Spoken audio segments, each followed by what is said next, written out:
जय मसीह की। Praise the Lord. प्रियो परमेश्वर का वो सामर्थी वचन जिसके द्वारा हम उत्तम जीवन को प्राप्त करते हैं, आज हम वचन से देखेंगे। पहला शमूएल उसका 16 अध्याय उसका 11 से लेके 13 पद तक। जी तब शमूएल ने यिशै से कहा, जी। क्या सब लड़के आ गए? वो बोला, नहीं, छोटा तो रह गया और वो भेड़ बकरियों को चरा रहा है। शमूएल ने यिशै से कहा, उसे बुलवा भेज, क्योंकि जब तक वो यहाँ ना आए तब तक हम खाने को ना बैठेंगे। तब वो उसे बुलाकर भीतर ले आया। उसके तो लाली झलकती थी और उसकी आंखें सुंदर और उसका रूप सुडौल था। तब यहोवा ने कहा, उठकर इसका अभिषेक कर, यही है। तब शमूएल ने अपना तेल का सींग लेकर उसके भाइयों के मध्य में उसका अभिषेक किया और उस दिन से लेकर भविष्य को यहोवा का आत्मा दाऊद पर बल से उतरता रहा। तब शमूएल उठकर रामा को चला गया। जी मेरे प्रिय, हम यहाँ पे देखते हैं कि दाऊद का अभिषेक हो रहा है अगले राजा होने के लिए, और हम जानते हैं कि कुछ सालों के बाद में दाऊद जो है वो सिंहासन पे बैठता है और तकरीबन 40 साल जो है वो इस्राएल के ऊपर सामर्थ्य रूप से राज करता है। कितना खुश होगा दाऊद उस गद्दी के ऊपर बैठ करके, कितनी खुश होगी एस्तर जब वो महारानी बनी होगी। मेरे प्रियो, कितना खुश डैनियल होगा जब उसको पूरे कोर्ट के सामने नबूकदनेस्सर ने अपने पूरे राजमहल में अपने तमाम लोगों के सामने उसको झुक करके सलाम किया होगा। कितना खुश डैनियल होगा। मेरे प्रियो, कितना खुश यूसुफ होगा जब पूरा मिस्र देश जो था वो यूसुफ की बात को सुन रहा था। यहाँ तक कि राजा भी जो था वो यूसुफ की बात को वो मान रहा था। कितना खुश होगा दाऊद जब वो राजा बना होगा। मेरे प्रिय, आप सोचे, क्या कभी दाऊद ने ये कल्पना की होगी कि वो इस्राएल का राजा होने पाए? क्या कभी उसने इस विषय के लिए परमेश्वर से कहा होगा? क्या कभी उसने प्रार्थना होगी कि प्रभु मैं इस्राएल का राजा होना चाहता हूँ? क्या वो भेड़ बकरी को चलाने वाला, क्या वो कभी कल्पना भी कर सकता था कि वो उस जगह पे आकर के बैठेगा? मेरे प्रियो, क्या डैनियल जो था वो कभी इस बात में सोच सकता था कि जिस देश में वो गुलाम होकर के जा रहा है उस देश का ये महान राजा अपने पूरे राजमहल में अपने कोर्ट के सामने अपने सिंहासन से उठ करके सबके सामने वो डैनियल को सिजदा करेगा और उसको सलाम करेगा?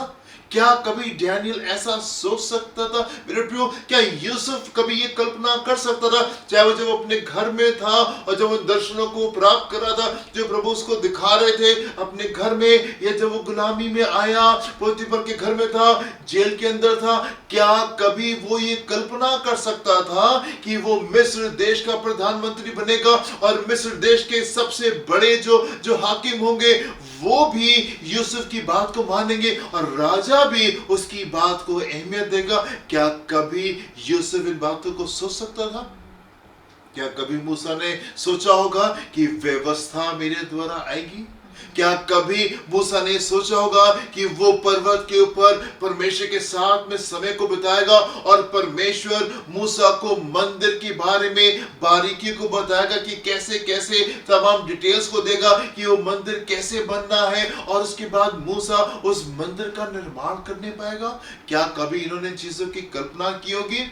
मेरे प्रियो, मैं आपको बताना चाहता हूं कि जब हम परमेश्वर के साथ में चलते हैं और हम अनुमति देते हैं उसके उत्तमता को की आत्मा को कि वो हमारे जीवन में आए और उस परिवर्तन को लेके आए जो जरूरी है, मेरे प्रियो, धीमे धीमे करके मेरे प्रियो हम उस स्थान पे पहुंचने पाते हैं जिसके हम योग्य होते हैं। वो हमारे अंदर योग्यता को पैदा करता है, उसके बाद में योग्यता के स्थान के ऊपर हमको बैठाल देता है। ना सिर्फ हमको वो मिलने पाता है जिसके हम योग्य हैं, पर हमारे सपने पूरे होने पाते हैं। और मेरे प्रिय, हम यहाँ पे देखते हैं ना सिर्फ हमारे सपने पूरे होने मांगते, पर परमेश्वर का ये उत्तमता का आत्मा हमारे अंदर कार्य करके हमको इस जगह पे पहुंचा देता है जिसकी हमने अपने जीवन में कभी कल्पना नहीं की होती, जिसके बारे में हमने कभी अपने जीवन के बारे में सोचा नहीं होता है।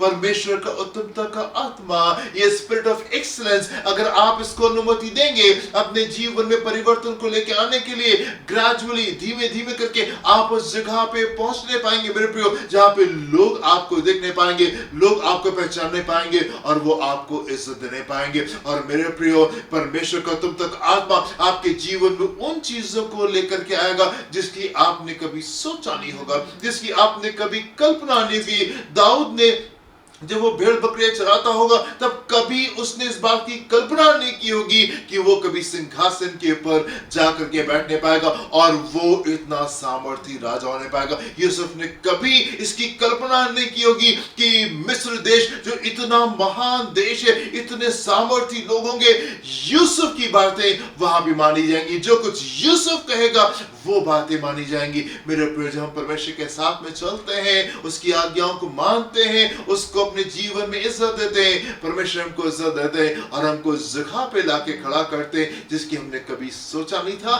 जिसकी हमने कभी कल्पना नहीं की थी, वो बातें जो हमारे माइंड में कभी आई नहीं थी। मेरे प्रिय, ढेर सारे लोगों को ये लगता है कि हमको अपने जीवन में परमेश्वर की जरूरत तभी है जब हम बीमार होते हैं, जब हम दुख में होते हैं, जब हम आंसुओं में होते हैं, जब हम निराशाओं में होते हैं, जब हम डिप्रेशन में होते हैं, जब दुष्ट आत्मा हमको सता रही होती। नहीं मेरे प्रियो, हमको प्रतिदिन के जीवन में परमेश्वर की आवश्यकता है। हमको प्रतिदिन के जीवन में, रोज के जीवन में हमको परमेश्वर की आवश्यकता, ना सिर्फ तब जब हम कमी में हो, हम घटी में हो, पर मेरे प्रियो, हमको अपने जीवन में परमेश्वर की आवश्यकता है ताकि हमारे जीवन में वो होने पाए जिसके हम योग्य, हमको वो जगह मिलने पाए जिसके हम योग्य, ना सिर्फ हम योग्यता से प्राप्त करने पाए, पर जरूरी मेरे प्रियो कि हमारे सपने पूरे होने पाए। जब हम परमेश्वर के पीछे चलते हैं, हम अनुमति देते हैं इसकी पवित्र आत्मा को कि हमारे जीवन में काम करे, मेरे प्रियो, हमारे सपने पूरे होते, और ना सिर्फ हमारे सपने पूरे होते, परमेश्वर हमको स्थान के ऊपर लेके जाते जो कि हमारी सोच, हमारी कल्पना,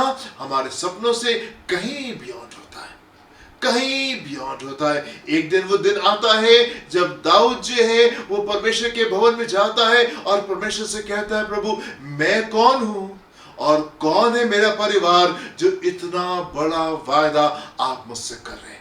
कौन हूं मैं और कौन है मेरा परिवार जो इतना बड़ा वायदा आप मुझसे करें? मेरे प्रिय, मैं आपको एनकरेज करना चाहता हूं, मैं आपको उत्साहित करना चाहता हूं कि आप आगे बढ़े और आप इस जगह पे पहुंचने पाए जहां पे ना सिर्फ आपको वो मिलने पाए जिसके आप योग्य हैं, ना सिर्फ आपके जीवन में आपके सपने पूरे होने पाए, पर अपने सपनों के बियॉन्ड, उसके कहीं पार आप पहुंचने पाए।